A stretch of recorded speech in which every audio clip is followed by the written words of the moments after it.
Hello, it's Sunday the 15th of May. Some of you probably don't know this, but in England the 15th of May is National Stereotypical Cowboy Day. That's what this whole get-up is about. And today I'm going to be reviewing the 1982 film by Ridley Scott, Blade Runner.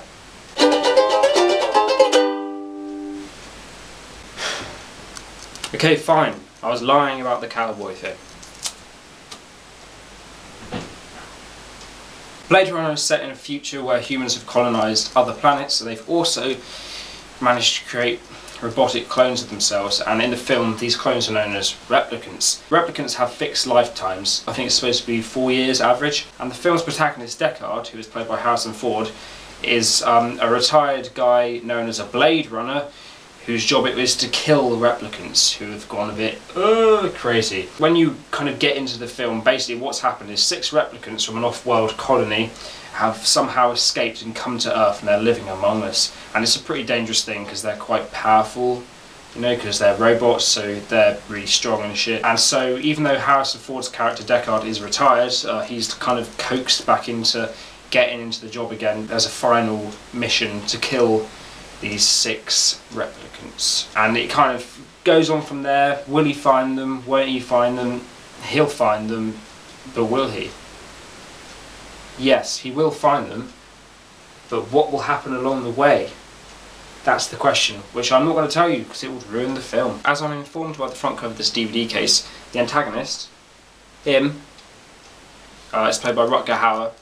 And it's also got people such as Sean Young in it, Daryl Hannah. They're all really good actors, and I think they portray their characters really well. I especially like Rutger's role. He's a really good antagonist. He's just comes across as pretty evil, quite demented. It's just quite well cast as well. Ridley Scott considered many people for the protagonist Deckard's role, such as I think Sean Connery, Dustin Hoffman, etc, etc. You can find out more by looking on the IMDb page. But he settled on Harrison Ford, and I think it's a good choice because I do quite like Harrison Ford in films. He's a good actor, I think, sometimes, although he's slightly typecast in that he always seems to play fairly tough guy roles. I'm a really big fan of this film. I first saw it when I was pretty young. My mum likes it a lot. It's one of her favourite films, so that's kind of how I discovered it. I definitely suggest watching it. Overall, like, the sets are really good. The whole kind of atmosphere of the film is really good, especially considering they didn't have much in the way of CGI and stuff like that, seeing as it's a 1982 film. It's very dystopian, very dark. Just the general feeling of the film is really cyberpunk, which I like a lot. I like that kind of thing. If you are into futuristic films, this is one of the classics. It's just really good. There's loads of trivia about it as well, so there's loads of kind of things you can find out about it. It's really interesting. There's loads of versions of this film as well. When it was first made, they thought it wasn't kind of self-explanatory enough, so they got Harrison Ford to do a narration. The one I'm reviewing is the director's cut, definitely my favourite. I've only seen a couple of the others, and they're not that different, but this one doesn't have the narration, and it's just kind of, there's a couple of others have like a kind of more happy ending, and I think this ending in this film's kind of a lot better, a lot more mysterious, and it allows you to think more. It's definitely more thought-provoking. It's not too immediate, like it's not like full in-your-face action. When you get into it, if you watch the film properly, it's really enjoyable. As I've said with most of my film reviews so far, this film isn't kind of something that you watch with a huge group of people. Maybe it's not something like a party film where you can kind of sit around and watch it and have a laugh or whatever.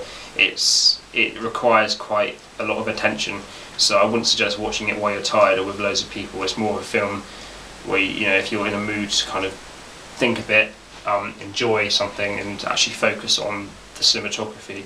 That's what this kind of film is. It's really beautiful as well, the shots in it and things. This film is a loose adaptation of the novel Do Androids Dream of Electric Sheep by Philip K. Dick. He died, I think, quite early on in the filming process, so he only saw 20 minutes of the very beginning of the film. And despite the fact that Ridley Scott never actually read the book, he only kind of heard about it and heard the basic summary, Philip K. Dick said that it was exactly as he imagined it in his head. So I think, despite it being kind of loosely based on the novel, it's also quite a good representation of the novel.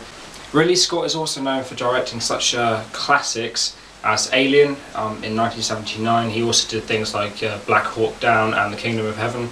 He's a pretty decent director overall. But this, in my opinion, is his best film.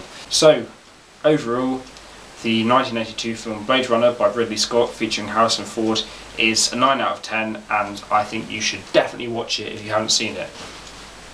Bye.